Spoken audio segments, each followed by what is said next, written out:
Welcome, guys, back to the channel. International break is finally over, and to be honest, I've enjoyed this international break. Arsenal were a bit of a roller coaster too many times, more often than not.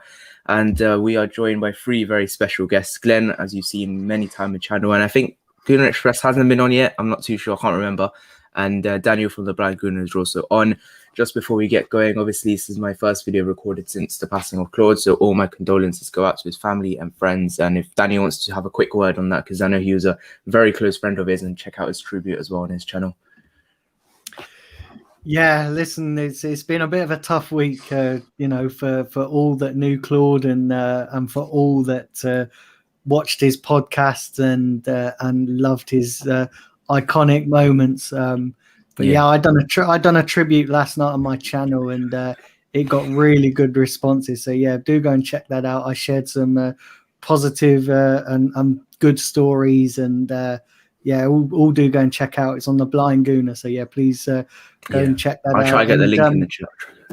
And yeah, like just it's sad. We've lost a passionate Arsenal fan, but more than that, people that knew him, like myself, and we lost a kind, genuine man. Yeah. Any other words from Gunnar Express or Glen? I mean, yeah, just to back that up, one of the first videos I've seen on AFTV was Claude and Ty arguing after Stoke versus Arsenal when we lost. But the passion that Claude had, you could tell that he's seen us win like countless Premier Leagues and titles and stuff, and all he wanted was that to happen again, and he fought for that in his interviews and in his own channel. Just rest in peace, man, and hopefully he's found peace up there with the legends, man. Yeah, I've never met the guy, but you just know how good someone is from just looking at what people are saying and just watching the videos. I mean, this guy is Daniel, Sonny, Claude, Ty, all these guys, like I've been watching them on FTV for a long time. So kind of motivated me to start the channel and everything. So it's a very, very bad loss. Seriously, it was really hurt me. Like that was the first thing I saw when I woke up on Monday morning, and that was tough. So rest in peace to him. And thoughts with his family. Yeah, obviously. But international break is over. We got Liverpool. We'll go have a little touch on that. Finally got a trim. It was a home trim. It wasn't very good. Can't wait to April 12th, I swear to God. But anyways, obviously, Glenn, we all know he's an Arteta right now, but I'm not sure about Daniel. What do you think of Arteta now? Okay, I don't want to touch on this too much. I don't want this to become a whole debate because I've done many of them with the other two guests, but I want to hear what Daniel has to say on this one. I'm not convinced. I'm not convinced by Arteta. He's made, for me, he's still making too many mistakes. To be I don't think we're going anywhere with Arteta. I see there's a bit more energy in the players, and it's still too early to say whether he's going to be successful. I know that we've turned a corner a bit over this since Christmas, but I can't forget about the first half of the season. Yeah, I can't forget that. Do you know what I mean? That's we've still lost too many games for Arsenal Football Club. It's unacceptable, and I can't get over that. And I know a lot of people will come back and say, well, he's won us the FA Cup, and he has, but for me that's not really a benchmark anymore, because we're so used to doing that, and it's been our get out of jail free card. It was our get out of jail free card with Wenger. And I don't want it to become that with Arteta. If he, I hope he changes my mind, because I really want to see Arsenal back up there. But I'm not sure. I want to see us Arteta try and do something with this team when it matters. So we've not really seen that yet, have we? We've not really seen Arteta really do that with this team when it matters. So like, if we do get to the Europa final, I want to see us win when it matters, because it's all well and good coming back from 3-0 down, to West Ham and all that. And, it was all well and good doing it against Liverpool last season when there's no pressure on. I want to see the team perform under Arteta. I want to see how he copes under pressure. Yeah, Gunnar Express, I know this is your first time on the channel as well, if you want to add to that. Because, for me, I really want him to prove me wrong. I so want to, but I need evidence to prove that, back that up. And the most thing I'd want is for us to win the Europa League. So there's no excuses for the board to go out there and spend that money. And so, he gets the backing. So the next season, there are no excuses for him. Well, yeah, just to back up what Daniel said, really, obviously, what has he actually proved to say that he's a good enough manager to take us to the Champions League? Yeah, an FA Cup's good, but is it a good piece of evidence to say that he can take us to a Premier League title? No, because Wenger won us how many FA Cups when we were in our poor run of form? It's not enough for me. But like we said, we've had debates all the time about Arteta, and the same things really. The man management just doesn't improve. His team selection can be quite wrong. His substitutes are just awful. And it's the way the football's played for me as well. This passing out the back, it doesn't work, not with the team we have, but he insists on doing it. And we just make countless mistakes. And he's obviously not seeing that we are making those mistakes. So I've said it, like you, HJ, I really want him to prove us wrong. I want him to go and win us a Premier League title, but do I think he'll do it right now? No. So I want better. I want an Allegri or, an Ancelotti, but the board are never going to do that because we don't have ambition right now. And until we get rid of the board, the likes of Kroenke and that, we're never going to improve. Yeah. And before, Glenn, if you want a word, I'm not going to let you speak too long because I know you're sulking after hearing us lot. No. I'm glad all of you mentioned the fact that you're hoping he proves you wrong. Because I had someone else the other day saying they don't even care whether he wins the Europa League. They just want him out. No, that's no, because we want the best for our club. So I hope. Yeah, but he has to at least change your mind if he wins the Europa League. It's not like it won't be as bad as it was back in November if he wins the Europa League. So, if you start talking about it, so you're right, we'll be here for the whole day. But yeah, as I always say, I still feel like there's more positives than negatives as well. Yeah. Even Everton fans, they got a better manager than us at this point. Exactly. 11 defeats. 12 defeats. Just remember that. 12 defeats. And the thing is as well, even if he wins the Europa League, I'm still not going to be satisfied because, we've still got a big summer ahead and, it's all well and good getting a seat at the top table, but you have to maintain that. And can Arteta maintain it is the big question. That's the real clincher. So for me, is if he gets us into the Champions League, listen, that's a step forward because Unai Emery never managed to do that, and obviously Arsene Wenger just was a massive decline towards the end. So that will be an improvement. But can he maintain it being at that top table if he gets us there? Yeah. We'll look at the Europa League in a few minutes, but nextly, obviously, I talked about this before we started, but Odegaard's just got Player of the Month. Now, I did a stream with Glen the day before he signed officially for Arsenal, and we were talking about what sort of impact would he have realistically. Would it be a Bruno type? Would it be a Denis Suarez type? Would he just have an average impact? Now, I want to hear all your thoughts about how Odegaard's done. For me, before I go on to you guys, he was a player I got a good heads up on. I have a good friend that's a Real Sociedad fan, and he told me this guy's quality. If he comes to the Premier League, he'll rip it. And I've followed this guy since he was 15. I've seen him play quite a few times. And I said to myself, I really like this player. And one day I really want him to come to Arsenal. And he did. And I was really happy. I had expectations for him. And for me, I think he's lived up to most of them. He's been a breath of fresh air in some ways.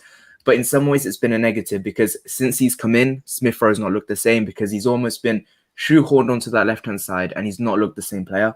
I'm not sure what you guys think of that, but first of all, go with Glenn. What do you think?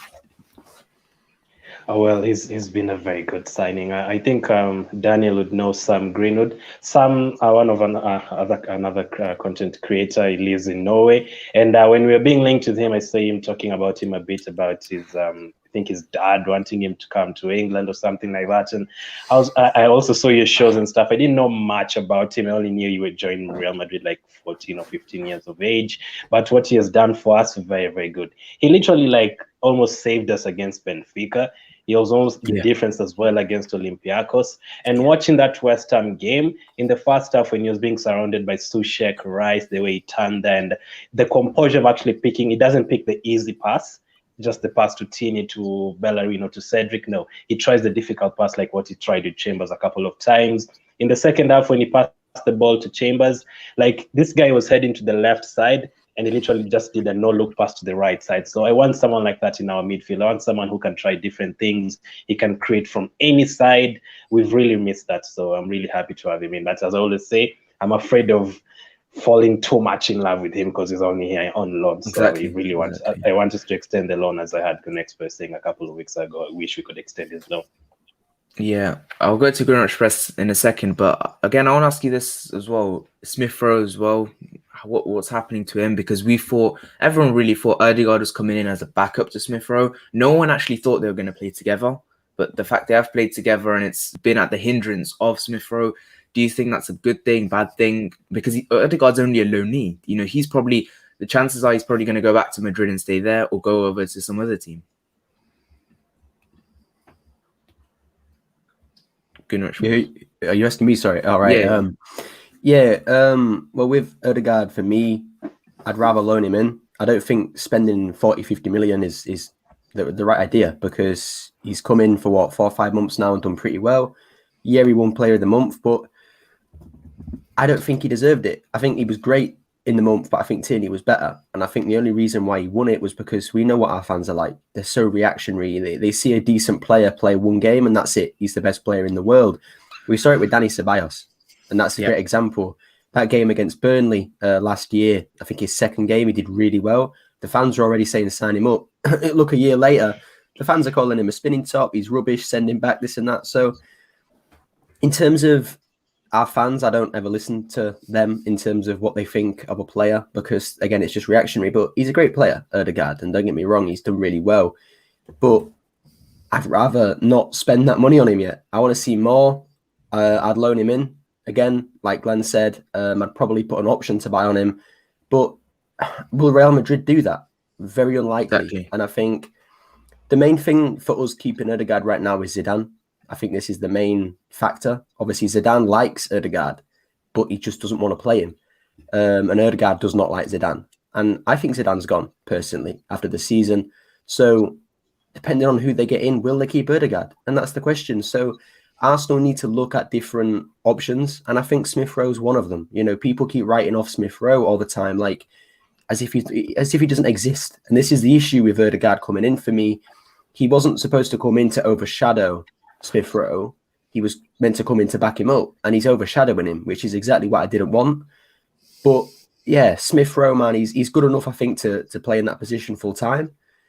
But I don't know. I want Grealish.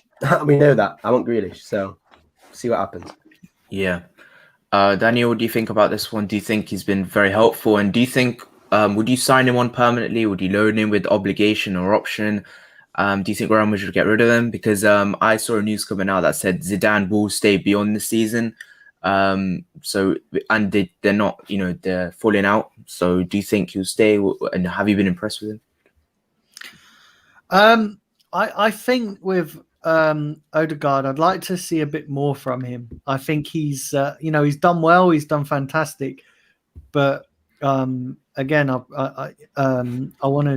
I want to sort of just, we have to be cautious, because Arsenal fans are notorious for bigging up a player. I remember, and I was there at that game with Dani Ceballos against Burnley, and everyone was going, "Oh, next Santi Cazorla, let's sign him up. Let's do this. Let's do that. Let's get him to a long-term deal." And he's not exactly set the world on fire since he's been at Arsenal, and that's what worries me. So listen, Ødegaard's done fantastic. I'd like to see him do a bit more. Yeah, I'd like to see him. I'd like to see another at least 10 to 15 games of this consistent, decent level that he's done before we can sort of say, let's sign him up. And as for getting him in on maybe permanent, listen, I've seen reports that Real Madrid want at least 80 million for him. I'm not sure I'd pay 80 million for him. I'm not entirely sure that I would go that high, because, listen, we haven't got a very big budget at the moment, and this squad needs at least 6 or 7 new additions. So I wouldn't spend that amount of money, and I'll probably get him in on a loan again if by the end of the season Arsenal are still unconvinced And as for the Smith Rowe thing as well, I actually think that having Odegaard there sort of takes the pressure off Smith Rowe a bit, because before he came in, you could see Smith Rowe was starting to get a bit leggy, get a bit tired. There was too much pressure being put on him, so that just takes the pressure off. And I think with Smith Rowe as well is better with Saka in the team as well. I think them two have got a really, really good understanding between each other. But yeah, Arteta just has a habit of playing players in their not preferred positions. So that's another thing that Smith Rowe's got to contend with.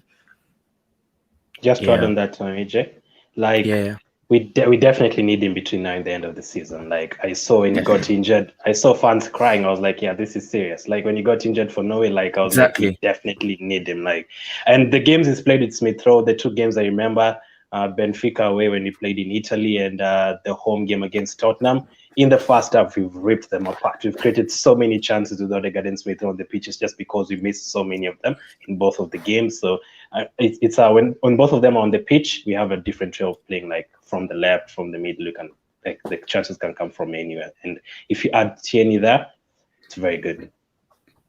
Yeah. Now I want to move on to a signing that Glen's already announced. Sergio Aguero. He's already announced him. He's already here. April Fools. Gunnar Express fell for it. I can't believe that. I'm serious. How did that actually happen? But Sergio Aguero. Let's just have a look at the quick comments saying that he not for me because you don't higher wages. Great. Love this podcast. Should do this more. Very busy over the last few weeks, but I'll try and do more of these definitely. But Aguero, for me, this is just my opinion. I'll take him. He's been arguably one of the best strikers in the Premier League era. He has a good relationship with Arteta. He will do now, and he's probably going to do better than Lacazette next season. So for me, sell Lacazette and Aubameyang for money. You got 70, 80 million there. Then what you do is you keep Martinelli and Aguero with Balogun back up, and then you sell Nketiah as well. You got 100 million from them, and you've kept Balogun, Martinelli, and you've got Aguero for free, and you've got 100 million in the bank. I know it sounds pretty unrealistic, but I want to go to Gunnar Express first. What do you think? Yeah, again, for me, Aguero, I see a lot of people now only just saying this as he's leaving City, and he's confirmed that, but he's one of the best strikers in Premier League history. Exactly. He's up there with the likes of Henry and Shearer. And people that try to say Drogba's better than Aguero, just stop talking. Drogba's not even on a level with Aguero. I think, for me, Aguero's the only one who can actually talk with Henry in terms of the GOAT status. Henry's still better, but he's up there. And Aguero is just so good. I think the only thing that really hindered his career at City was his injuries. That's it. Yeah. He picked up an injury virtually every season, and it kind of just slowed him down. And then this season is the same. Like, I see people saying, oh, he can't even get in a City team, so why should we sign him? Well, we don't exactly have much better, do we? Like, Lacazette, he can't even reach 20 goals a season. Aubameyang struggling. I'd rather spend that money that Aubameyang has in his wages on Aguero, because I know he's going to score more goals. And if injuries are such a problem, we have Martinelli, who can literally just come in and take over from Aguero. So I agree, HJ. I'd sell Aubameyang and Lacazette and Nketiah, and then I'd probably start Aguero pretty much every game, but I'd bring him off like 50, 60 minutes in for Martinelli. And then when Martinelli starts to get good enough, he takes over from Aguero. Yeah. And you can be learning from one of the best. Even if it's a season thing, like one season, like just take him on for one season. If he does well, give him another contract extension. And I think we have that benefit with Arteta that Aguero likes Arteta. Arteta likes Aguero. So in terms of the race for Aguero, I think we're definitely up there if we show interest. Yeah.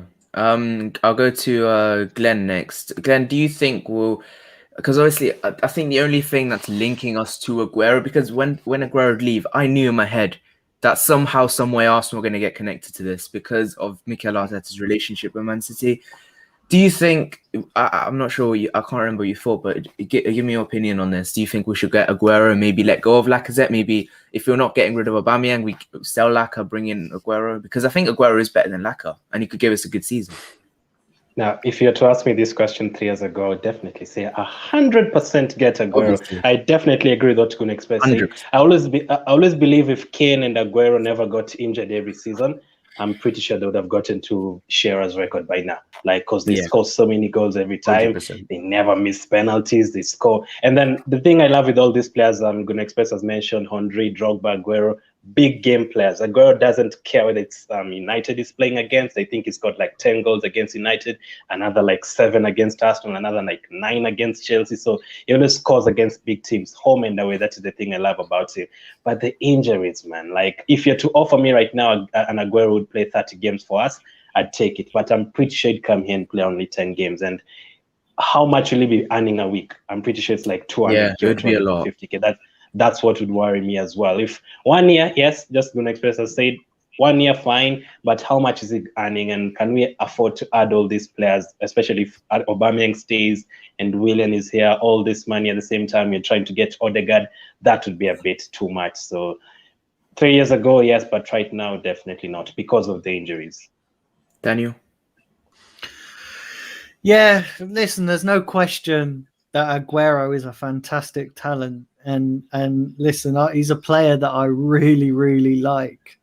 But I just look at the circumstances as the possibly why we would do this. Because, you know, he has got a massive injury record. And listen, we don't have a good record with injured players, do we? We just sign injured players and I just remember Kim Kallstrom with a back problem. You know, we signed him with a back problem. So I just look. There's no fantastic. There's no question. Aguero is fantastic, but and also the thing is, how much are we going to get out of him? Because he's getting on towards the end of his career now, isn't he? He's I don't know. I can't remember his exact age.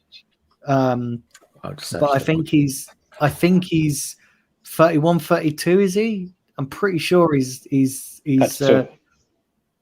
Yeah, 32. And that's the thing. I honestly don't think, you know, I'm not one to judge players. In June. Like, I'm not one of these players.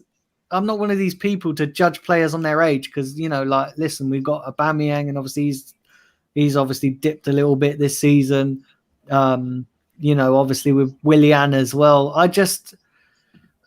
It just strikes me as an air of signing a player past his best, and that's the thing. With the injury record, that really worries me. So I think we should be. I'd rather spend that money on trying to keep Balogun and maybe blow it on an Aguero because a Balogun is the future.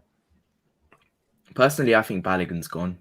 But yeah. Next, but that's what I'm saying. I think we should try and keep Balogun because he's got a lot more. I think he's going to be a real talent. And that's, you know, why would you blow that money on Aguero, who's only probably going to give you, you know, it's a question, you know, probably 10 to 20 games a season, whereas you could spend that money on Balogun and you could keep him for 5-6 years if make him a first team player. Yeah, I've seen enough from Balogun to know that he could be really good for us. The Europa League, we gave him a chance in the Europa League, and he scored 2 goals in 10 minutes or something off him getting minutes or something. And you know, again, I think Balogun's gone personally. You know, if we wanted to sign him, we would have signed him by now. But Martinelli, do you think he could be a starting striker for us, Glenn? Starting striker up front? A starting player generally, left or center or left? A starting player. Starting player you can, but that really depends on how you're gonna act with Odegaard and how fit Smith Rowe and Saka are going to be later this season and next season. There's a chance you can have Saka on the right, Smith Rowe in the middle, Martinelli on the left, and one of the strikers up front, maybe Aguero for Gune Express, take him out in the 68th minute or something, as you said. So there's that chance, but starting, I don't know. I'm not quite sure where he has the biggest impact, starting the game or coming from the bench, because I've seen him do good in both ways. I remember Chelsea started. I think there's a game he came on and scored as well. So starting right now, I'd say no. But he definitely should be getting at least 30 minutes. Yeah, Gune Express, Martinelli, what's going on with him? He's not playing. He came on for 10 minutes. I think it was against Olympiacos, and he had such a good impact. And if Aubameyang didn't miss, he was going to get an assist. And why is he not playing? What's going on? Arteta. That's it. It's one answer. And if you want to say that's not the answer, then you're wrong, because Arteta's come out and admitted it himself. And this is why I love Arteta in fans, or most of them, because they all made excuses for why Martinelli wasn't playing. Oh, he's injured, he's unfit, this and that. They're all wrong. Arteta came out and said the reason why he wasn't playing is because I don't want to play him yet. So all those fans that backed Arteta were made to look like mugs, because he literally just made those rumours fake. But for me, Martinelli can start right now, especially over the likes of Aubameyang. I think Lacazette right now is better than Aubameyang, but I think Martinelli can start over both of them. Again, he came on against Olympiacos for 10 minutes, got someone sent off in about a minute, and then almost had an assist if it wasn't for Aubameyang. You know, he played. He should have. For me, he should have started against West Ham, but he didn't. But when he came on against West Ham, he had 5 minutes, and we scored as he came on. And he might not have had a direct impact in the goal, but he came on and we scored. The energy. Exactly, and that's what I'm saying. He's so energetic, he's so talented. For me, I've said it before. I said it when he signed, and when I saw him in the preseason in I think it was America. He has a higher ceiling than Saka. That doesn't mean Saka won't be one of the world's best. I just think Martinelli will be better, because he can play left wing and striker. He can score goals with his head, which people forget to mention that he's a great header of the ball. He can volley. He can shoot on his left and right foot. He's quick. He's everything that Saka isn't in that final third, whereas Saka's everything that Martinelli isn't in the build-up. So Martinelli, for me, with Saka and Smith Rowe, that would be the perfect front three trio in terms of scoring goals, because you can have Smith Rowe supplying Saka, Saka supplying Martinelli, and Martinelli getting the goals. So, again, are you not Arteta's afraid just about the wasting youth experience talent. there? I don't care. Martinelli, for me, he's one of those players where experience isn't a thing. He came from the fourth tier. He came from the fourth tier of Brazilian football. Fourth tier of Brazilian football. He came in and he's torn up everybody he played against. I know Kante fell over, but he put Kante on his bottom at Stamford Bridge when he came from the fourth tier Brazilian football. Experience doesn't exist for Martinelli. That kid is he's something else. He's mature. He's too mature for his age. And if we aren't careful, he'll leave, because I think Martinelli is one of those players where he knows that he's talented. He knows he has a great career in his future, and he's not going to waste it at Arsenal. So, we need to start playing him more. Or I think I see him just handing in the transfer request. Yeah. I think Saka and Martinelli, if they were a player together, they would be, I think Saka Martinelli equals Mbappe in some ways. The way they two play, I think that kind of reminds me of that. But Daniel, what do you think about Martinelli? Is it Arteta? Or is it the fact that we were trying to wrap him in cotton wool in some ways? Because for me, I just think it's Arteta just not liking the guy. Yeah, and this is one of the reasons why I will never, ever back Arteta, because he won't even give Martinelli a chance. Exactly. Do you know what? Yeah. If Martinelli, listen, as painful as it is for me to say, if Martinelli wants a career, I'd leave, because he ain't getting it under Arteta. Yep. He's not getting it under Arteta. He absolutely isn't. Arteta's practically come out and said that. He's not been playing him. So, it's sad to see. And, it's just like Balogun all over again. Arteta's just, and listen, the club ain't going to sack Arteta. So they'd rather, they'd probably just rather sell the player, because they've invested too much into Arteta. So, if I was Martinelli, I'll be sat there thinking, what do I have to do to get a game? Especially when you look at the likes of Aubameyang, who's not performed great this season. Listen, I'm a massive fan of Aubameyang, but if you're not playing great, then you drop out the team. That's the whole point of having healthy competition. And it just spoke volumes when we played. I can't remember. Was it against? I think it was Leicester, where we won against Leicester, and everybody else got a game, but Martinelli didn't even get on the pitch. Yeah. And it just goes to show that obviously Arteta doesn't rate him or doesn't want to play him for whatever reason. So, it's absolutely Arteta. If Arteta wasn't here, Martinelli would be getting way more game time. Yeah. I want to move on now, and I want to talk about the rest of the season. Now, that includes this competition here, the Europa League. Now, teams left, we're obviously facing Slavia Prague, and if we beat them, we've got either Villarreal, Unai Emery. Hopefully he does an interview, you can clip a good evening for two more times for the two legs. But they still have to get past Dinamo Zagreb. And I just think this whole Europa League, anyone can win it, I think, here, because Zagreb beat a contender in Spurs. Slavia beaten two English sides. Don't forget that. They've beaten Rangers and Leicester. So a lot of people thinking that they're going to be some sort of steamroll. We're going to completely finish them. We're not. I always said this is a very difficult game against Slavia. And I think even Granada against United, Granada, a team that beat Napoli, a team that some may have thought of contenders as well. I think anyone can win it here. Now, I want to ask, first of all, Gunnar Express, first of all, Slavia Prague, how difficult of a game that's going to be. Souček and Kufa would have told them all about us in the international break. And again, next round would be Villarreal. Maybe the final would be United. Do you see us winning this? Just to give your overall thoughts on this competition. Well, yeah, quickly with Slavia Prague as well. Obviously, we need to beat them for what happened with Glen Kamara. But the main thing as well, they are a very good side. Let's not forget that. I forgot his name, but he's a Romanian striker and he's on fire. He's scored more goals than he's played games, I think, this season.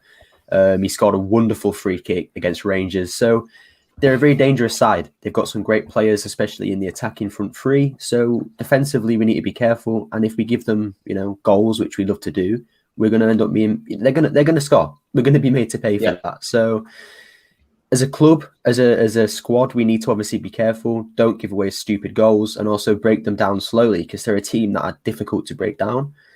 But overall, I think it will be Villarreal in the semis. I think I'm not writing off Zagreb, but I think for Emery, this means more than we realise. He did an interview at the start of the season. I think it was the round of 32, and he said something along the lines of, "I want to knock out Arsenal. That's my goal. I want to knock Arsenal out of the Europa League." So he's coming for us. He now knows that he has a way of beating us in this competition and getting to a final. He's going to do everything he can to beat us.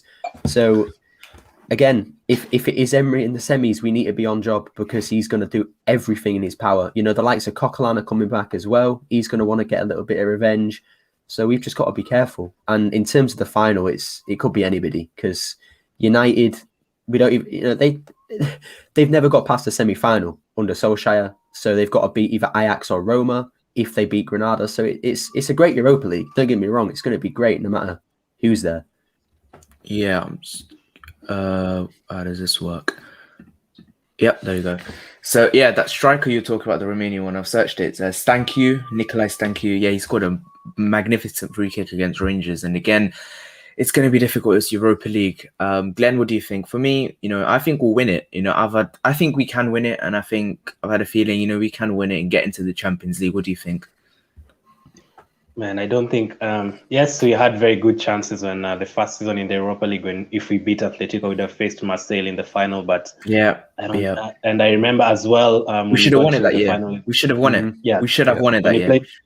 When he took the lead against Barcelona in 2006 as well, but I don't think we've ever had such a good opportunity. Like, we've been drawn in the perfect side, like Slavia Prague, Villarreal, Dinamo Zagreb, and even if we win it, there's a chance we still could avoid United or even an Ajax and face Granada in the final. So I don't think we've ever had such a good chance. So at least I'm expecting us to get to a final. I don't think we'll face Villarreal. I actually have a feeling Dinamo Zagreb will win that game somehow, maybe on away goals or something. So I think we might escape that bullet.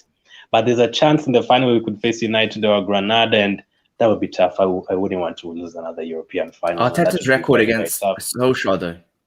Yeah, it's good. Yeah, it's very good, but and especially in a one-off game, I prefer facing United in a final, like one cup game, than a home and away. So I actually had a dream that we smashed Slavia Prague 6-0. I'm hoping it happens. I really had a dream we smashed them 6-0. So I really hope it happens. If we get the job done in the first leg, I'd be very, very happy because we're at home. And then the second leg, all you need to do is to get a goal. So I think we'll get to the final, but then there you never know what's going to happen. Yeah, it's going to be really, really difficult. And if you guys didn't see what Bale did to Cadella in international DT, that was very funny. And Danny, what do you think? We got Slavia. A lot of people I've seen are saying it's going to be a roller coaster. I've got a lot of friends who are Leicester fans, and they said how good Slavia were when they played her because I'm from there. They're saying how good Slavia were, and that fills me with a bit of fear. What do you think? Yeah, I think it's not going to be as easy as what some people think it's going to be. I think it's going to be tricky. They're a tricky little team, and it's the kind of game that if we don't apply ourselves right, we could come unstuck. And I think we need to apply ourselves correctly in this game over the 2 legs. But I think if we get past them, then I've just got a feeling that Zagreb are going to want to get through. Listen, they had a,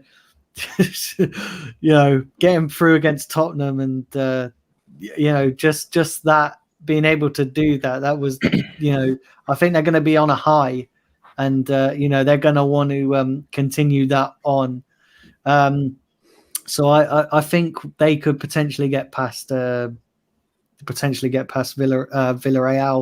But the semi-finals, it's going to be interesting because if we get through to the final, then it really is. I think it depends. If we get United in the final, it's going to be a tricky game. But a lot of people are tipping United to win the Europa.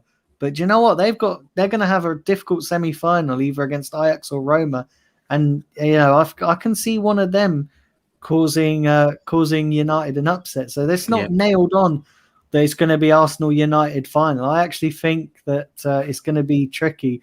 Listen, if United get knocked out, then we've probably got an easier chance. But right now, looking at it, you would probably say that on paper, United probably are the favourites to win it because they've got a much better squad than us at the moment.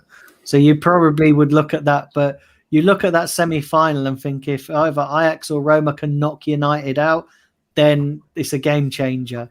That semi-final is going to be a game changer in terms of who wins the Europa League. So you really don't want Roma. Yeah. You really don't want Roma. Yeah, Roma look good. Mkhitaryan and Pedro as their wingers. Oh my goodness. And Mkhitaryan's having a good season as well over there, and they play some good football. But again, I want to ask everyone with the Europa League, how important is it for us? Because we're going to go into the league in a second when we talk about Liverpool and the league next. But the importance of this to get Champions League football, it's not playing Champions League next season. It's more about the money, because then the board won't have an excuse to someone to say, oh, we don't have Europe, we can't spend, we can't do this, can't do that, because all our fans are thinking we're going to splash the cash this summer somehow, because that ain't going to happen. That ain't going to happen. Especially if you don't get any sort of Europe, because Europe does provide a lot of money. There was some, there was an account that, posted how much money you get from Champions League football. It might have been Swiss Ramble, I can't remember, but I want to ask you and express this. What is the importance of this?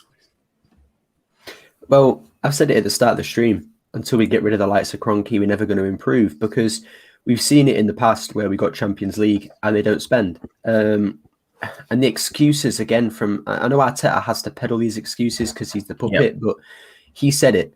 If you don't get a Europa League or a European budget, I can't spend European budget. What he means by that is if I don't get Europe, I can't spend money that you'd expect a European team to spend, like the amount of money they spend. But even when we've got Europe, we don't spend money. We've seen it with Wenger.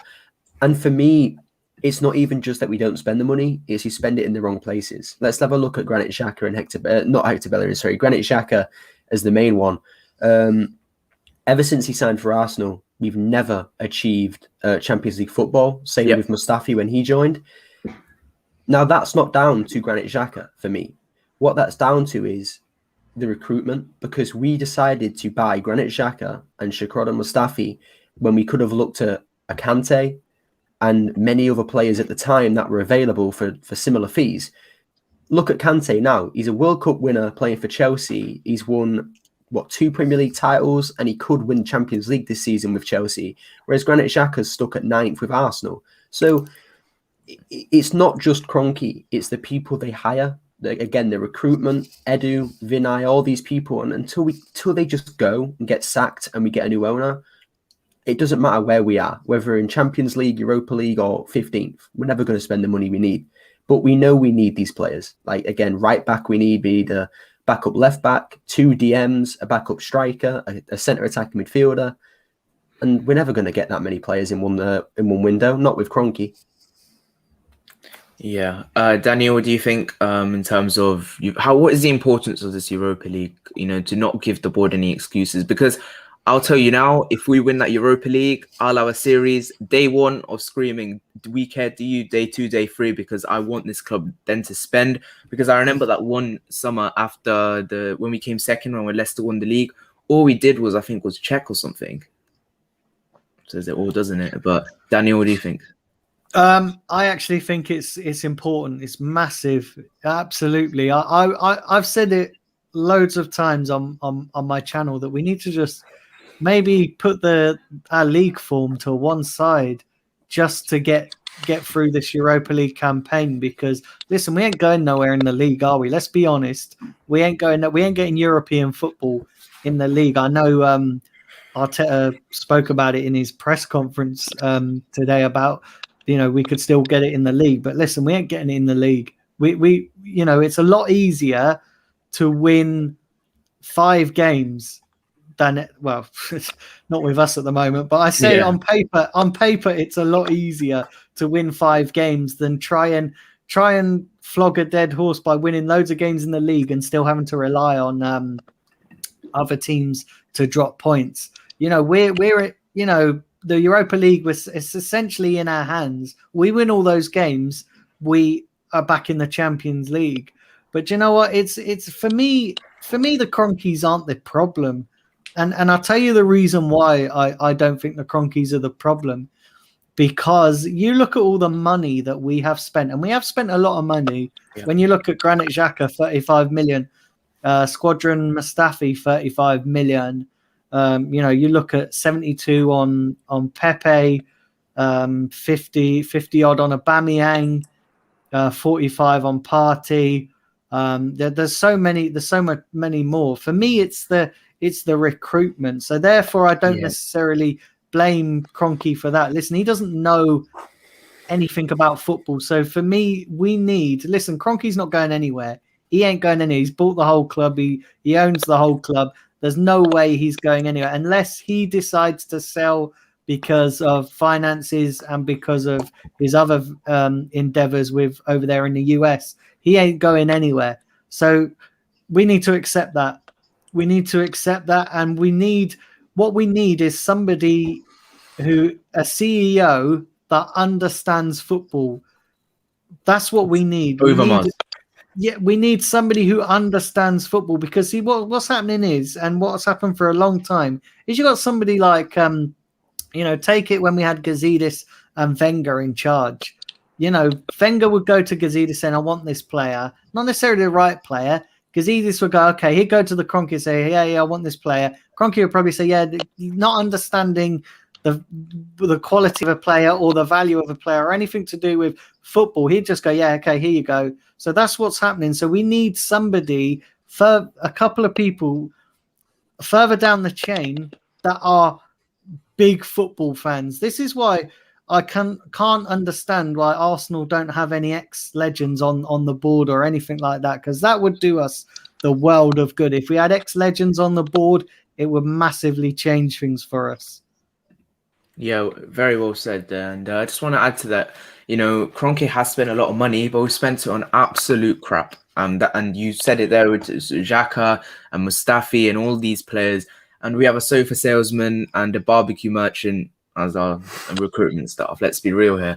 And I thought, a lot of people have been cussing Sanelli for a lot of things, but he's the guy who brought in Kieran Tierney, Nicolas Pepe, got a lot of business done for us. And yes, he took backhanders for that Pepe deal, but he did quite well for us, and I think he's better than what we got. For me, it has to be someone like Overmars has to come in. Maybe even I wouldn't mind Edu and Overmars sitting together. Maybe because Edu has that links in South America, and then Overmars can have that European link as well, and then they're both club legends as well.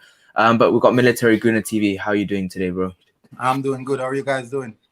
Yeah, doing good, man. But yeah, I just want to ask you just quickly before we go back onto this topic of the club as a whole, but Europa League, what's our chances?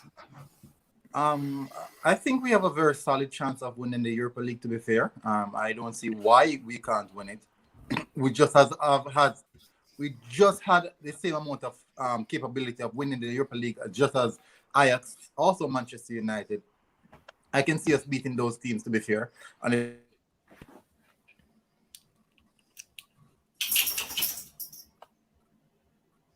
right? You can't hear. Yeah. Oh, you can't hear me? Are you hearing me now? Yeah. It's back. You're back. Okay, so yeah. So everyone has Manchester United has the favorites to win the Europa League, but yet still, we know Ole Gunnar Solskjaer cannot go over the line when it comes on to winning trophies. So I can't see why he's definitely one of the favorites to win it. I don't understand that. No, one of the things that I realize is that a lot of people don't rate Mikel Arteta, but one thing that he has shown is that he can carry a team over the line to lift in a silverware. It doesn't matter what the silverware is. That is really important in managerial aspect of things. It is important as a manager to be able to carry your team over the line of lifting a trophy, because that breeds a sense of, it gives the team a feeling. Because I'm a footballer myself, and when you win a trophy, it's a bond. You hunger for that particular environment. So whichever opportunity seeks itself, when you find yourself in a final, you're thinking about lifting that trophy.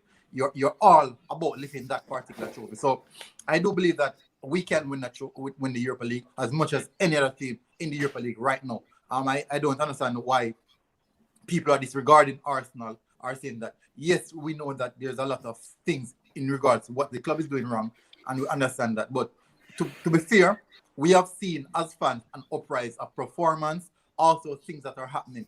It's not the best, but any progress is always important. We might not make the big jump as what everyone wants, but any progress is all important. And as Daniel said, on the aspect of the club itself,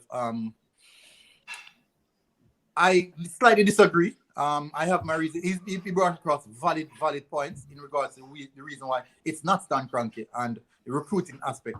And I understand that, but my point is this: when you own a business, right? You're a CEO for a business, and you employ your managers, and those managers are not bringing the best result for your business.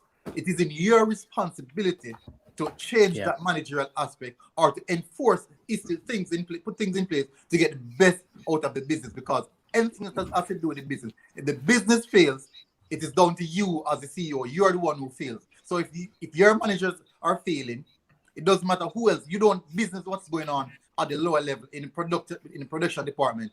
Your care and matter is about the finances of the business and the managers were under your command at that particular time. So as the owner of a business, it is important for you to manage your business. Managers who are managing your business. So if your managers are not acting in the right manner, getting the best result for the business, bringing in the proper finances, I think it is in your hand, your responsibility to sort that aspect out of the business. But you brought a valid points across, Daniel. Recruiting and those. Do you know the thing is though, like I completely get your point, but when you look at it from that aspect, and this is probably why Stan Kroenke didn't act, from a business point of view, Arsenal wasn't really doing too bad from a business point of view until it's only quite recently that we've actually struggled from a business we lost point Champions of view. League. And this is the problem that we need to differentiate, because from a business point of view is different to a footballing point of view. So when you look at it from a business point of view, the club actually were quite successful, but from a footballing point of view, absolutely diabolical, absolutely terrible. And that's the thing. And with Stan Kroenke not knowing from a footballing point of view and the passion that the Arsenal fans have for their club, I think that's where he's kind of derailed a bit as an owner. But from a business point of view, when you look at actually what's happened, we're still, there's still people coming through the turnstiles. There's still a lot of money being made. So from a business point of view, actually, Stan Kroenke would look on it and go, well, actually, I'm quite successful. But from a footballing point of view, absolutely diabolical. Yeah, but what will you think? For the past 4 seasons, we haven't been in Champions League, so that there financially there's a decline right there. For the past 4 or 5 seasons, we haven't been in the Champions League, and now it seems as if we're going to be out of the Europa League. That decline is on a business point of view. That affects his pocket, because now we're looking to him to spend money to help us, which means that now he's the business aspect. To be fair, as a manager of a club, you don't care about production. That's not important to you. The most important is the finances of the business, allowing the business to stay afloat amongst the top business worldwide in the same franchise. But when you realize that your business is losing finances, also it is declining in standard in regards to where it was amongst the top. Because we could remember that financially, 5 seasons ago, Arsenal was ranking top 5 richest club in the world. Now we're like 9th or 10th, which means that that's a decline. It is his responsibility. You should have hold a grip, maybe within like the 3rd season or so, grab a grip and say, this is decline. I'm seeing the club losing money. Now, what we realize right now is that because of the pandemic, the business gets a massive hit that no one expected. And now the decline or the financial aspect of the business is at a massive loss that he wasn't expecting. And if he had getting his moves together, roll up his sleeve a bit earlier, I think he would have gotten things in hand and would probably maybe be in a better state. That is actually maybe. But it's a valid point. So it is really difficult. It's both on the recruiting aspect, also on the owner. But the reason why I throw most of it on the owner is because it is his business and it is his finances. Yeah. Do you know what? I you make some great points. You really do. You make some fantastic points. I think the thing that we have to I think what's the problem is he doesn't know, and I'm not defending him. I know it sounds like a little bit that I'm defending him, but I actually think the bigger problems are with the recruitment because I just think the problem is that he doesn't know anything about football, so he's absolutely clueless when it comes to maybe we should buy this player, because every player that we sign always has to get the seal of approval from Stan Kroenke. Now, I actually don't think that he knows who he's signing. I think he leaves that, they just go to him and say, listen, I'd like to sign Martinelli. We think he's a real good talent. Now, Arteta's probably, Stan Kroenke's never, ever probably seen Martinelli. He's probably never seen any of these players play unless he's forced to come over and watch. So he's probably gone, yeah, okay, you guys handle it. I'm just giving you the green light to go ahead. So I think that's part of the problem. And also, he's probably not understanding who to get in charge to run the club. So he's probably just gone, okay, we need to do this. It's only recently with, you're right, the club has declined financially.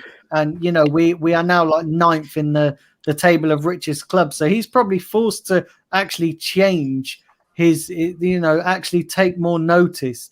But I actually, it's a difficult one for me.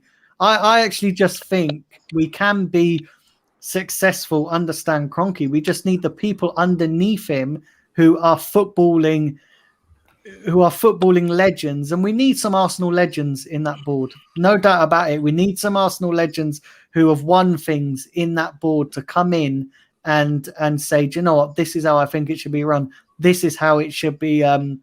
This is how we should proceed going forward. But with none of those, no Arsenal legends on the board, we've got people that don't care about the football club. That's the problem. We need people that care about the football club on the board. Yeah, I think we're gonna leave that one there for a bit. Don't stop it! Don't stop it! The popcorns are here. Come on, let them talk. The popcorns are just arrived, man. Come on.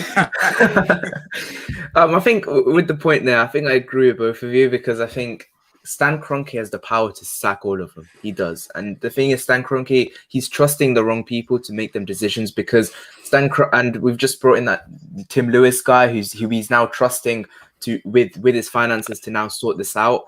And he sacked and he got rid of Snelly because of that as well. But I want to go to Glenn. What do you think on their conversation and what they were both saying?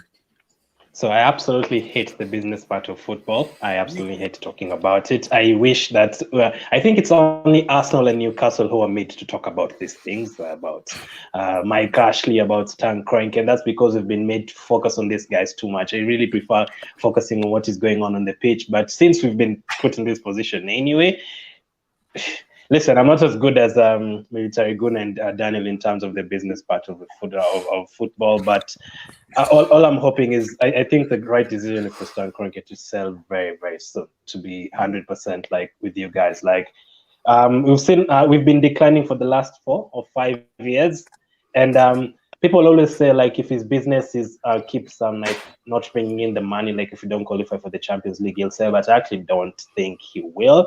I think he'll just stay here, and he has some teams in NFL, he has some teams in NBA. So all I can say for AJ, I just hope he sells. I'm not as good as MG and Daniel in terms of business. We can go to Gunner Express. Yep, Gunner Express. Yeah, I mean, again, any owner has the ability to, make their club great. Otherwise, they wouldn't be the owner. Like Ashley has the ability to make Newcastle great, but he chooses not to. And I think with Kroenke, for me, it's unlike a great owner like Abramovich. He has no ambition to win things. He has ambition to make money, and I understand that because you're a business owner. But at the same time, an owner needs the ambition to win things. Otherwise, it's never going to happen.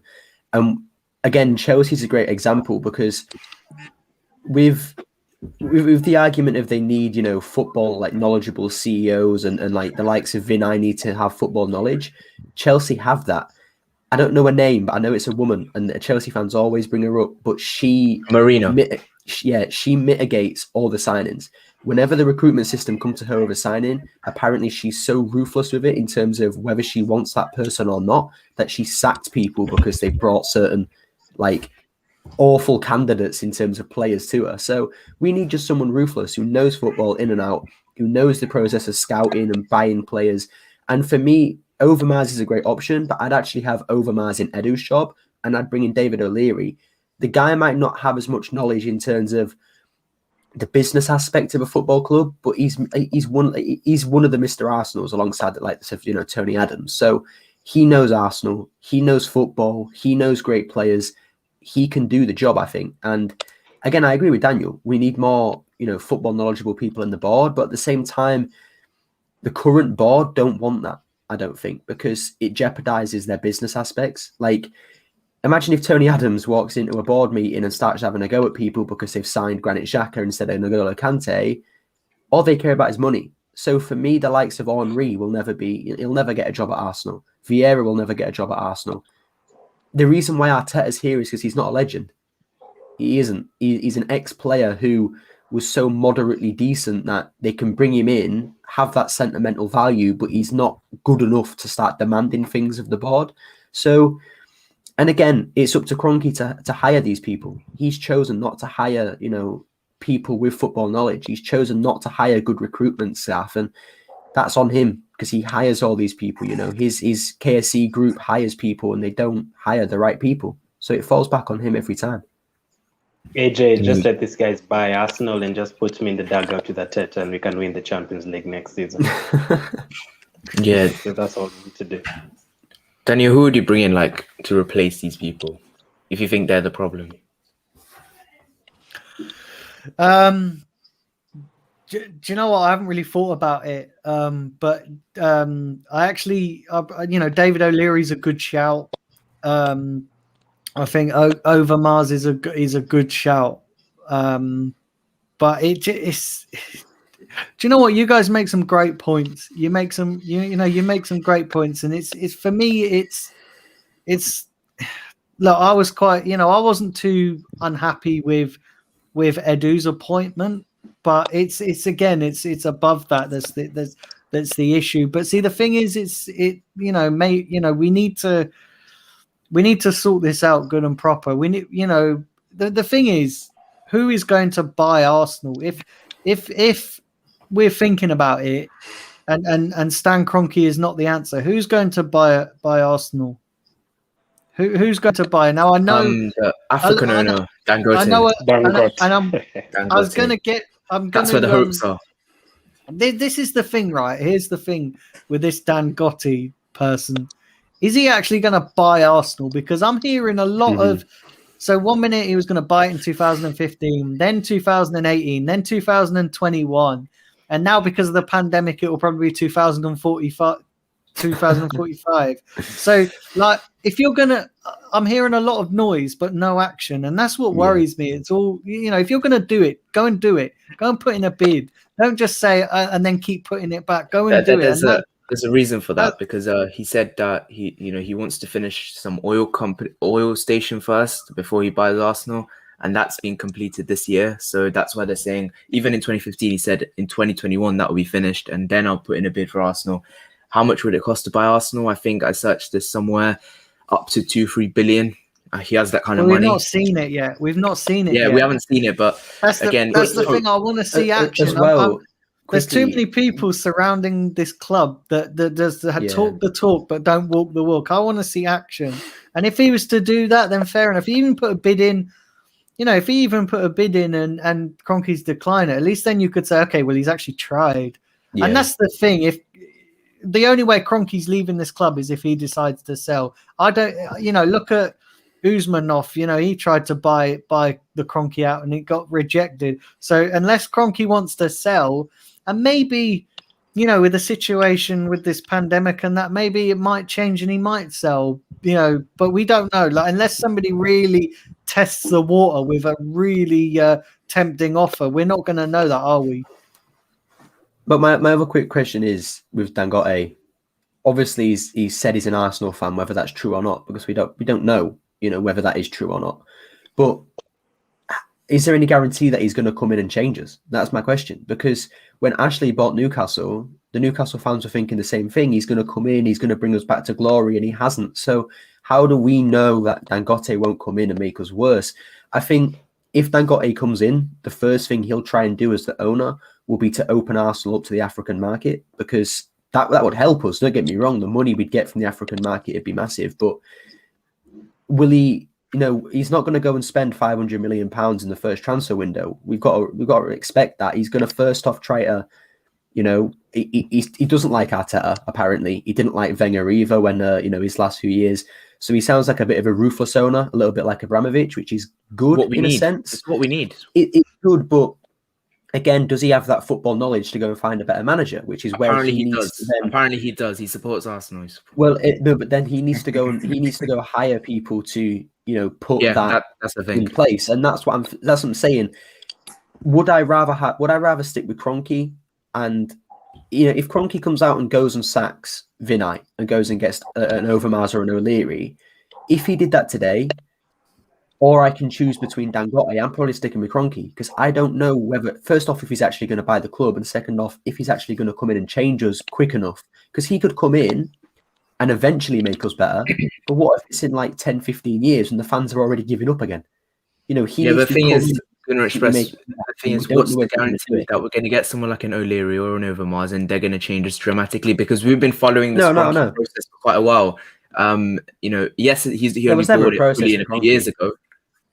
He never came in with ambition. He just wanted to buy the club so he could get more money from it. That's the thing. Dangote looks like a guy who has ambition, and I think 100%. Remodeling top to bottom, then you bring in someone like Dangote to have that change. But what's the guarantee Overmars is going to come in and do it any better than Edu did? Because when we thought Edu was coming in, we're thinking, he's going to be this guy who's going to make us brilliant. Like we're thinking, Edu for me, again, he's another one of them like Arteta, where he was deemed a legend, but he isn't. Like Edu is a legend for that, unbeatable team, but was he one of the main players in that team? No, he was a bench warmer. So it's another one of Arteta a legend.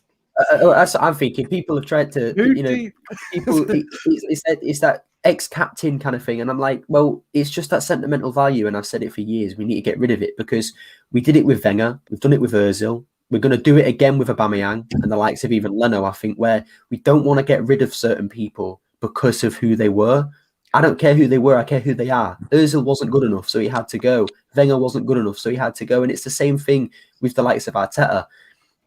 I think Arteta only into sentimental value for me. That's what it was. It was the fans will like him because he's an ex-player. That's it. I think Arteta only got the job because Pep carried him, and Pep was so successful. And I think a lot of people thought that Arteta was behind Pep's success. And that's the thing, and I think that's why Arteta got the job. I don't think Arteta was he was no way better than Pep. No one's better than Pep. Not even Klopp is better than Pep.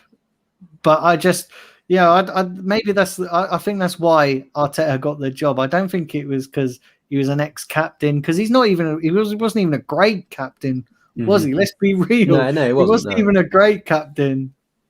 He wasn't a great player in what- the last 2 years. I'll admit that to you. He was terrible. I didn't mean like he came in because of that. I think it was a benefit of it. Like, you know, he's going to come in and people are going to question the inexperience. But what we can then say as a club is, yeah, but he was under Pep and also he played for Arsenal. And there are some fans that instantly heard that and thought, oh, but he's an ex-Arsenal player, you know, let him be. We've seen it with Pirlo at Juventus, ex-legend of Juventus, and he's awful. He's done so poor in his job. And this is what I'm saying with football. Everything's getting more sentimental. And Lampard's another one. So, and for me, it's Özil, the biggest one. That's the one where I think the sentiment needed to go, because so many people wanted Özil to stay when he was sat on the bench playing Fortnite. Like, it's just the whole sentiment thing around Arsenal needs to go. And so many people have said it, but yet they still, you know, they keep the sentimental value in certain areas. Military Gunner, you want to say something? He's shocked, just like me. All right, so are you guys hear me? Yeah. Yeah. Okay. The thing about it is that in the world of football, right? I think we tend to overanalyze quite a few times and too often, to be fair. So, for example, like a person like Arteta, yes, we strongly believe that he's not the right person. But the thing about it is that we're going to look at other young managers and deem them as the right person. Nagelsmann, Marcus Royce, another young coach. All these guys, those young coaches within the age of 30, 35. We have to remember that these guys that we want right now, because we're saying that they are the article, they are the Messiah. They started off young as well. When they started off, they didn't win anything as well. So it's all about time. And the way we contextualize things is that we want success right now. We as fans, we want success right now. And in this world, what I've grown to learn is that success is not something that comes immediately. It's not something that comes immediately. When you look at a team like Chelsea, who a manager will just come in and one season win a trophy. But we're not looking at previous season that they might come third or fourth or even second, because they already have that strong squad. They already have the quality. Look at the quality team that Lampard left. We're saying that the Chelsea team, a lot of people are saying the Chelsea team is not good. But basically, the manager was not good. Yes, Arteta or another manager can come in right now and fix the team. But the thing about it is that, do we trust and believe that this board, the same board that creep into Arteta's house at 0 early in the night, about 12 o'clock in the night, is going to take the risk and employ someone who's going to question their authority, employ someone who's going to demand finances that they don't want to give?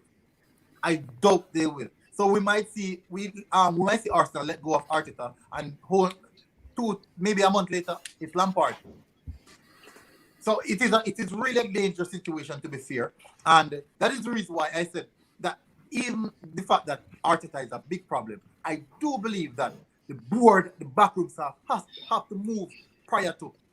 Backroom staff, the owners, the board, these guys are problematic more than ever, because these guys would have taken the initiative and stand firm and said, okay, we're moving on Arsene Wenger. Let's go for an established coach. Let's go for a manager who is known for winning things for the past decade. So let's go for Ancelotti. Maybe the style of play maybe different, so we know. But the thing about it is that let's go for, even if the board was lethal enough, when Pep Guardiola was available, they would have gotten rid of Arsene Wenger and went out and get Pep Guardiola. Hansi Flick was out there as well. They could have went for Hansi Flick. So I think that these people have to get a football in mind involved in that. And that is the reason why when Daniel said an experienced Arsenal through and through person in the backroom staff would be important, I do agree with that. But my problem is we can't get any inexperienced or any Arsenal legend. We have to get Arsenal through and through, but knows the job title that they will be doing within the club. So, for example, the perfect shout, Overmars. He's a person I do believe knows the job title. And one of the things I want to do is that the sentiment thing that you guys spoke about earlier, it is valid. It is something that I've been running through Arsenal Club for years now. And I think that when we move away from the sentimental aspect, we can be a better club, because removing the sentimental aspect will become more ruthless. So we get attached to players. As fans, it is natural as fans for us to get attached to players. But the backroom staff, the persons in the department that are to take control of certain areas, should not get attached to the players, because it's going to be very, very difficult for them to move on such players at them. Because let me show you what I'm talking about.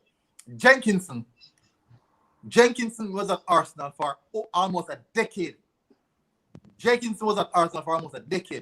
Collecting the money, sitting down, because guess what? He's an Arsenal fan. I'm an Arsenal fan. I have a lot of Arsenal jerseys. My entire room is filled with Arsenal things.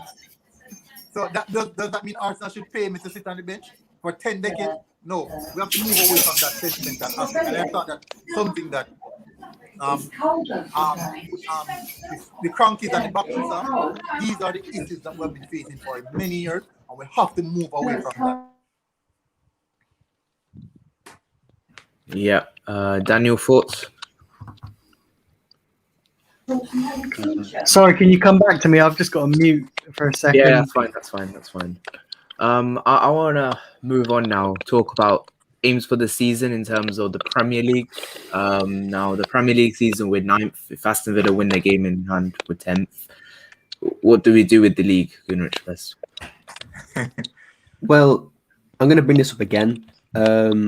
I don't personally believe anything David Ornstein says, because he said so much just rubbish in the past. The likes of Partey is never signing for Arsenal. A week later, he signed for Arsenal. But a lot of Arsenal fans, especially the Arteta-in fans, love to quote everything Ornstein says. So I'm going to quote something he said. He put out Arteta's objectives at the beginning for when he signed a contract for Arsenal. So this is before he, went into this awful run of form. His contract goal for this season was top 4, do well in Europe, and somehow achieve Champions League in any way, mainly through top 4. He hasn't achieved that. So for me, you haven't achieved your contractual goals. You've actually done worse than you did last year. So he has to go because of those reasons. But the season's finished for me in the Premier League. Still, people seem to think we're going to get top 6 or top 4. If top 6 your aim for Arsenal, then we're never going to go anywhere, because we shouldn't be aiming for top 6 every season. Top 4 should be a minimum, but we're not getting top 6 for me. I don't think we're even going to get top 8. The likes of Villa are starting to get a bit worse, only because Grealish is injured. When he gets back, they'll be better. Everton are still doing well. West Ham are dropping off, I think, a little bit, but we're not gonna take those chances. We've also got Liverpool coming up. That's going to be a difficult game. People are confident, and I think we'll win. But it's not going to be easy. The likes of Robertson are still doing well. Salah's, I think, the top scorer currently in the league. Mane's not been great, but Jota's on fire. So the league's finished for me. Just play the second team. Play the likes of Willian and all these kind of players in there. Get Martinelli minutes as well, and then focus on the Europa League 100%, because that's our only way of getting Champions League. And that was Arteta's main goal. So if he can get Champions League, he's achieved it. So, what I mean? Then he can stay for another season and get backed, if he gets backed. Yeah. Where do you think we'll finish? I don't think we'll finish top 8. So 9th or 10th, probably. Yeah, that's what I'm saying. I want to go to Glen now, because he was the one who told me a month or 2 ago that we're suddenly going to go on a mad run and going to finish really high up the table, not 9th or 10th. A month or 2 later, we're still 9th or 10th. What do you think we should do with the rest of the season? Should we now, what we did under Emery, try and bin the league and go for Europa? Because Europa is easier to get European football now. But believe it or not, that is the fact now. Europa League, to get some sort of European football is easier.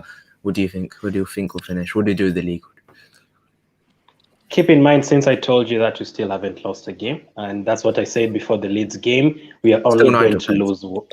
We're still going to lose one game between the Leeds game and the end of the season, and still going to stand by that. We have 9 Premier League games to go, and for everyone in this panel, MG, Daniel, Guna Express, AJ, we're still going to lose just one game between now and the end of the season. So that leaves 8 games. I think we have Sheffield away. I think we have Everton at home. I think we have Newcastle away. All those games, I'm hoping they should be wins. They should be wins. We said Burnley was winnable. Yeah. The Burnley game was a Which game are we going to lose, Glenn? Which game are we going to Chelsea. lose? One between Chelsea and Liverpool. One of them between Chelsea and Liverpool. It depends. If they're in the semi-final of the Champions League, they might even rest people in that game. So yeah, just one game, and I still stand by you're going to finish in 6th. I don't agree with Gun Express. You're still going to finish in 6th this season, which is not good for AIM. At the start of the season, everyone believed you're going to finish top 3, maybe even win the trophy after ending the season in such a high. So I'm hoping we win the Europa League. We should be very, very good. I'm hoping we start by beating Liverpool this week. By the way, Daniel and the rest of them will tell you about Arsenal losing to Burnley and to all those teams, but they won't tell you that also Arteta became the first manager to beat Klopp in the Premier League. For Arsenal, we'd never beaten Liverpool since Klopp joined. It became the first win last season at home. This is the fixture that has the most goals as well in Premier League history, 166, I think. So we can expect goals this weekend. So let's see how it goes. So finish 6th and win the Europa League. Yeah, military Guna, what do you think? What do you think we should do with the league? Because obviously Europa League, if you look at it theoretically, it's 5 games till the Champions League. You know, the 2 quarterfinals, semi-final, then final. Or do you think we should still go for the league? Maybe get a UEFA Conference League spot? Oh my God! The Champions League didn't work. Europa League didn't work. Maybe it could be the Conference League for us. Yeah. So the thing about it is that Glenn made some very, very solid point. I disagree with Guna Express on the fact that play the second team in the league. No, the reason for that is maybe saying play the second team in the league because you don't want to risk any injuries. But should be fair, the players could be in warm-up session at the Europa League game and still get injured. So that can't be a factor. The thing is, in the league, I personally think that maybe we might finish 7th. Going for a 6th would be pushing it a bit. That is if Manchester United win the Europa League, I think that would actually open a spot for us in the 7th position to go back into the Europa League. I think. But I think we're going to win the Europa League. I think we can finish 7th. The thing about it is that I don't want to get a sense of complacency when give the team, the players, the idea that the league games aren't important. And when you do that, the team will slack off. They will lose that tempo, that intensity, that hunger, because winning breeds confidence. The more game you win, the stronger the mentality, the stronger the chemistry, the more bond that the team has together. So we're just going into the league game with the mentality that it is not important. At some point in time, that will catch up to us, and we don't want us going to the final thinking that it's a final, we must win, but we approach it like it's a league game. We want to approach every game as if it's a final, the league or in the Europa League, and carry that same intensity and that integrity straight onto the Europa League final. Daniel, what do you think? Do you think we should just put all our eggs in the Europa League basket and forget the league? Because that's what Emery did, and he nearly did it. He got to the final. Well, he almost got top 4 as well, didn't he? Yep. Doing it, a point Emery, off 3rd or something. Yeah, and he kind of fucked it up for himself. Do you know what though? I would throw everything at the Europa League. It's easier to win 5 games than it is to try and get up that table, and you still have to rely on other results. And listen, that's the thing. And for me, we've got to get into the Champions League. Anything less than Champions League football is going to be a failure for us this season. It's going to be a failure because what was the aims at the start of the season? What was the aims? Get Champions League.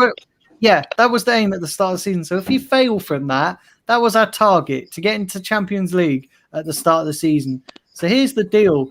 If we don't achieve our targets, why are you going to keep a manager in a job as well? If he doesn't achieve our targets, because what's the point in having targets if they're constantly getting underachieved and then there's no consequences for not achieving those targets? So Yes. I actually think we should focus on the Europa League personally, because we need Champions League football, and that is our best route into the Champions League as things stand. And I just want to go pick up on Glen's point about beating Klopp in the Premier League. Let's be honest here. When we won against Liverpool in the Premier League, Liverpool were on holiday. They'd already won the league. There was no pressure on either side there to win. Yes, we won. It was a great win, but there was no pressure. And we're used to doing that. We've seen it so many times with Arsenal. We've won when there's no pressure on. So it's all well and good. I want to see us win when there's pressure on. Again, if we win on Saturday, there's to all intents and purposes, there's no pressure. So it's not really going to mean anything. Like if we were to beat Liverpool when they were on fire, challenging for a title, trying to push for a title, and we were to stop an all-conquering Liverpool side, then you can sort of say, okay, it's a great achievement. But beating Liverpool when there's no pressure on them, I'm not sure it has any impact on our season and on us whatsoever. I think this is a big one, though. I think the team that wins, this team is going to finish ahead of that. Sorry, go ahead. So the thing about it is that, for what you said, Daniel said, if we had lost that game to this year, if we had lost that game against Liverpool, the thing will be that we have never beaten Klopp. Arteta can't beat Klopp. Arsenal still can't beat Liverpool for such a long time. There will be a narrative. There would be a narrative. Now, when you say something like there was no pressure on Liverpool, they were already on holiday camp, that is actually building a narrative against what we did. But if they are beating us, that would be a narrative for them because they are the title-winning champion and it's expected for them to beat Arsenal, who is struggling. I think what is going to happen? What is happening is that we are down-tooling our own success to fit a negative narrative some of the time. So, for example, like I was speaking to quite a few of my friends, and I said that someone is saying that why is the Arsenal fans glorifying winning the Community Shield, which was a penalty shootout? And I said to him, we're not glorifying the Community Shield. What we're glorifying is the opponents that we played, how well we played, and we still lift a cup. It doesn't matter. It could be charity or what. Bringing over because if Liverpool had won that, I can guarantee you they would have celebrated that just the same. They would be saying it's another trophy in the cabinet for them. But because it's Arsenal, because no one likes Arteta, it is not important. The trophy is not important. It's a charity shield, and winning that game is nothing. It's null and void. That is a narrative against what we did, and a narrative for the other team. I don't understand that. Can I just say that I'm not putting a negative narrative on it. I'm just saying that we've got to look at the circumstances around that victory. I'm not saying that wasn't a great victory. I'm saying it was a great win, but let's not get too carried away and make more out of that win than what it was.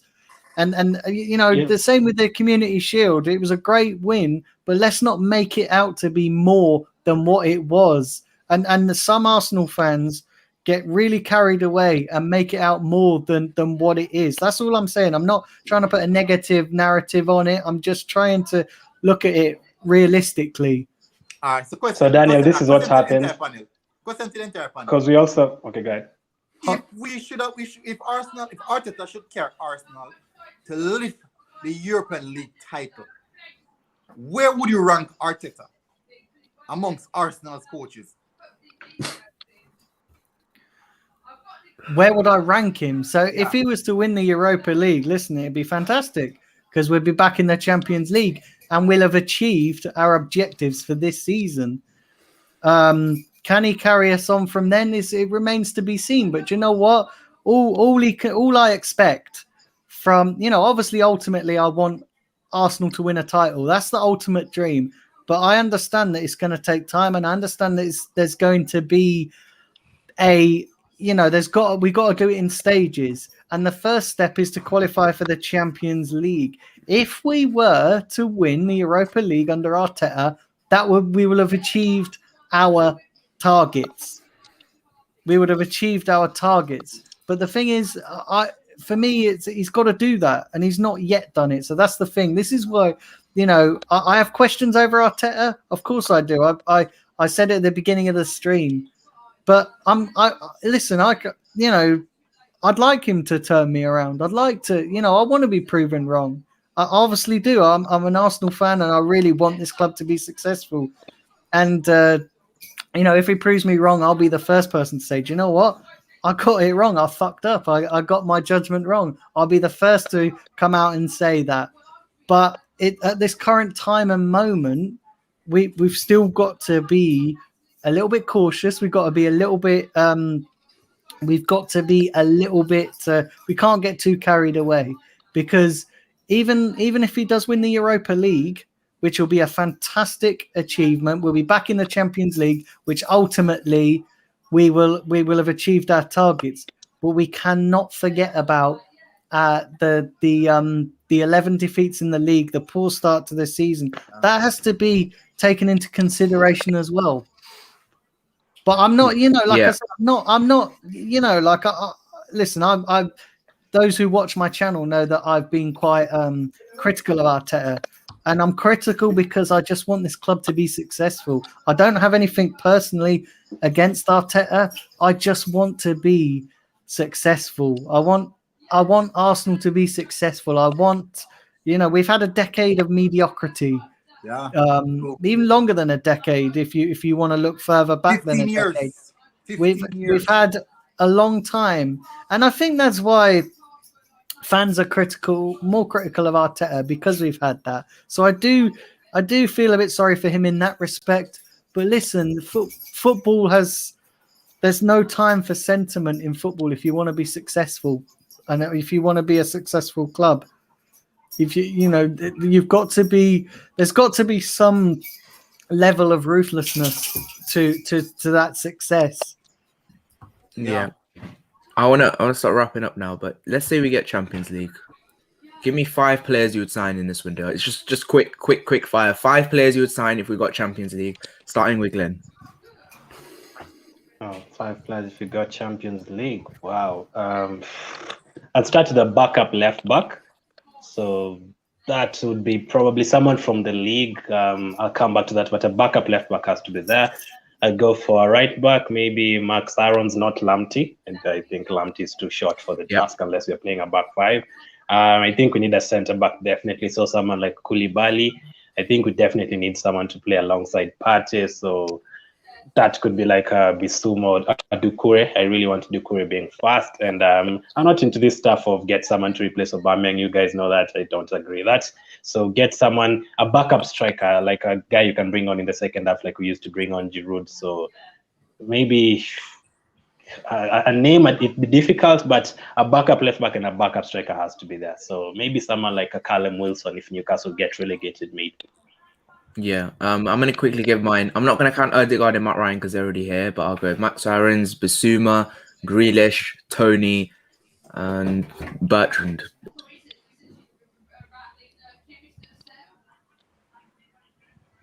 Go to Military Guno. What do you think? I'm not sure. Difficult, very, very difficult. A right side. Well, we already have Saliba. I do rate Saliba highly. We want a right back. Dangba he plays for the France international under 21 team. Very, very good right back. Very, very good. Tall, physical, skillful, pacey as well. Olsen Edward, a striker, someone to learn the straight. But I think we're going to go with Martinelli. I have no problem with that. But we need someone in the midfield. Samori, Babacar Samori, alongside Thomas Partey, because we won't get this one based off the price. The core will be expensive as well. So Samori, even a Frank Kessié could work.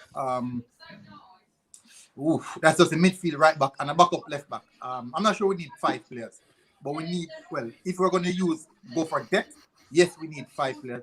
But I think we have quality backup there, someone who can really come in and do a job. So and a backup left back. So backup left back, a right back, Dangba, and a midfielder, central midfielder, someone to take. Let Xhaka be the third choice, not second choice. Gunner Express, 5 players, quick fire. Well, I'm going to start with right back. I'm going to get Emerson from Real Betis. I think he's better than Lamptey, Hakimi, and probably even Aarons as well. Bissouma is an obvious one next to Partey. Tony from Brentford as a backup striker for Martinelli. I'd then go with Grealish. And then for me, I'm not going to get a backup left back only because if we're in the Champions League and we're competing in the Champions League, I don't want Leno. So I'm going to get rid of Leno and get Bono from Sevilla. What about Daniel? Donnarumma? Donnarumma, for me, he's a great keeper, but he's going to be really expensive. And He's at the same free. time, Free. Free. no, he won't be free because Contract's up. His contract is This up. summer. no, trust me, he won't be free. No one's going to get the guy on a free. He's going to sign a new contract for AC Milan because they're not going to let him go for free. It won't No, happen. but you can't sign a contract at the end of the season. But for me, I don't want Donnarumma anyway because I don't think he's good. I think Bono's better. I prefer Bono over Donnarumma, so I'd get Bono. I don't think Donnarumma's that great. If I'm being, I don't honest. think he's a good keeper, but I don't think he's as good as people say he is. That's the thing. I don't think he. Yeah, I'm not so sure on Donnarumma. I'd get Bono from Sevilla. I mean, look, I'll give quick stats on him. Second most clean sheets in La Liga, only behind Oblak. So he has more than Ter Stegen and Courtois. Yeah, you could say he's got a good defense in front of him. I don't care. He's still a great keeper. He's a great shot stopper. He can kick the ball long. He scored a goal. I know that's not going to be a regular occurrence, but he scored a goal. And he's young. That's the main thing for me. I want a younger keeper. I know that keepers peak in their older age, but Leno's 29. He's not going to learn that much, whereas Bono can learn. He can learn playing out the back if that's how we want to play. He can learn kicking long. He can learn, saving with his feet, whereas Leno just can't do that. So I'd sell Leno. I think Bayern Munich could buy him, personally. I think he'd do great at Bayern Munich, Leno. So get rid of him, get Bono in, and I'd play Cedric at second left back because, keep Chambers as well. That's what I said about, Leno buying will probably get, but Daniel, 5 players would sign quick fire. So yeah, we need a right back. Listen, I'm a big fan of Lamptey. I know a lot of you guys probably wouldn't take him. I'm a big fan of him, but the only question mark I have over him is he's quite pacey. Can he do the defensive side? I worry that with Lamptey we could be signing another situation with Bellerin. So that's the only question mark. I do like him as a player, but those are the question marks I have over him. We need somebody to partner party, so definitely Basuma. I really like Basuma. We need an experienced attacking midfielder. So, I would probably get someone like Coutinho. Listen, I love Jack Grealish. I really would love Jack Grealish, but we ain't getting him because he's too expensive, and Arsenal ain't going to outlay that money. So I would go for there's possibility we could get Coutinho. Maybe not as a permanent, but maybe like a loan, just to sort of, because we're not going to do all our business in one, in another window, if and this all depends on what kind of European, if any, competition we're in at the end of the season. We need a backup striker. Which one we sell is questionable. I think it could be possible. Probably, I'm probably going to drop an absolute grenade here when I say this, but probably Aubameyang because he's probably got more value to him because he's got that 3-year contract, and I can't see. Listen, Lacazette's coming down to the last year on his deal. Listen, I'm a big fan of Aubameyang, but if you're looking at it from a money-making point of view, you're probably going to make more for Aubameyang than you would Lacazette. So yeah, I'm probably not giving you 5 players, but those what I would probably sign, and then I would concentrate on trying to pin down Balogun to a new deal. I think that's key. I don't want to. The thing I worry if we let Balogun go, it's going to be like Gnabry all over again. So I would probably put efforts into trying to keep the talent that we've got as well as bringing in new players, because I think Balogun could have a role to play. So we might not necessarily need a backup striker. We just might need to use Balogun. Do you know what I mean? So there might be solutions if everything doesn't go to plan with getting into the Champions League, and if the money situation, with fans not being in the stadium with COVID and all that, we've got Balogun there, who's a talent. Why not use him? So we need to look at that situation as well. Do you think in the Champions League we can enter in the Champions League with a player like Balogun as our second striker? I can't believe that. I think so.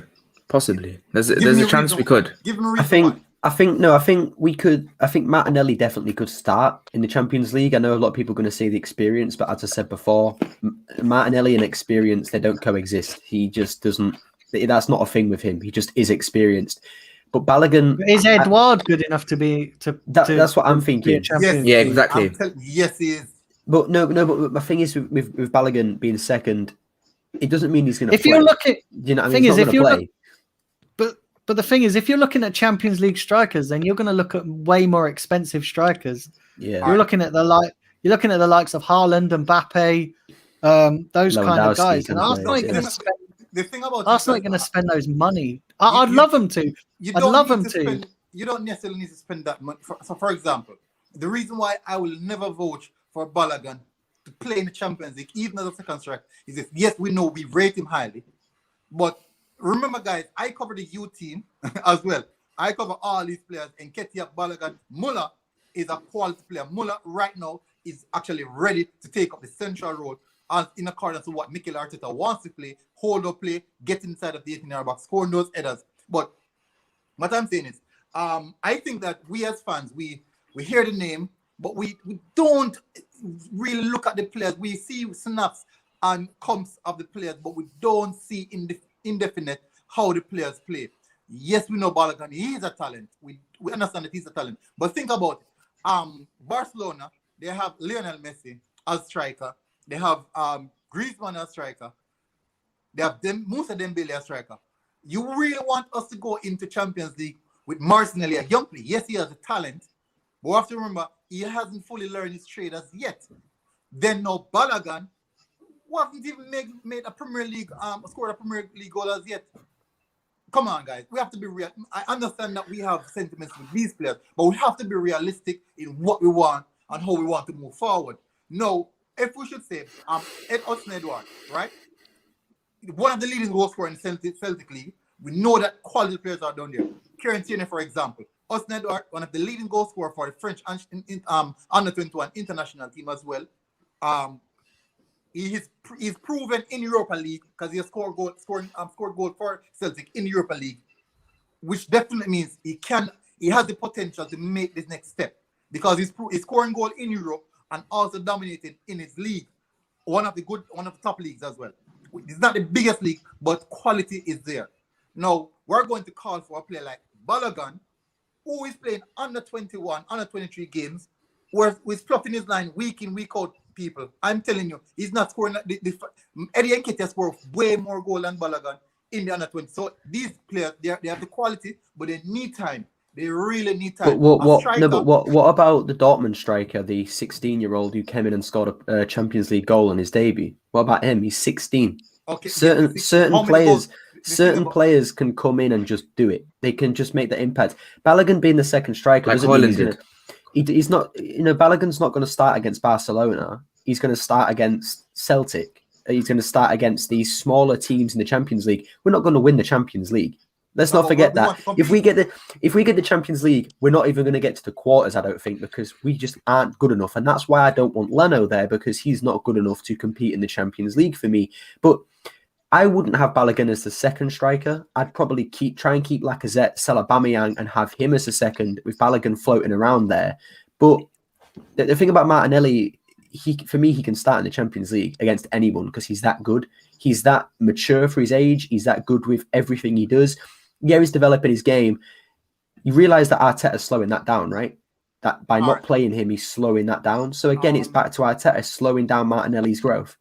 Yeah. I think. Wait a minute, we're gonna cut off now. I want to start wrapping this up because we can go back and forth for hours right now. But last bit of news I just want to say before we wrap up. Mino Raiola is off to London to meet Arsenal representatives over the future of Erling Haaland. Oh yeah. Throwing it out there, people. But last question: do you think we'll beat Liverpool, and where can they follow you and everything? Just before we finish off, so Daniel, first of all. So it's an interesting one, this game. I think we can beat Liverpool. I think we can if we play the right lineup, and there's certainly got to be a reaction to that horrendous performance at West Ham. I know a lot of people look at the second half performance, but you know, we listen. The first half was absolute dreadful. So yeah, you guys can check out my channel at The Blind Gooner. Please do go over there and subscribe. I'm touching distance of 2,000 subscribers. So yeah, we're going great guns, and yeah, please do check out that tribute to Claude, a really good friend of mine. I've done a really nice tribute show to Claude, and do go and check that out. Great stories and fond memories I have with Claude. And Yeah, thanks for having me on. Thanks for having me on. It's been an absolute pleasure to be on. It's been brilliant, and go subscribe, get that to 2,000 subscribers, and check out the Claude video. I think I put a link in the chat at the start of the stream. But next Gooner Express, where they can follow you, 150 subs, and do you think will beat Liverpool?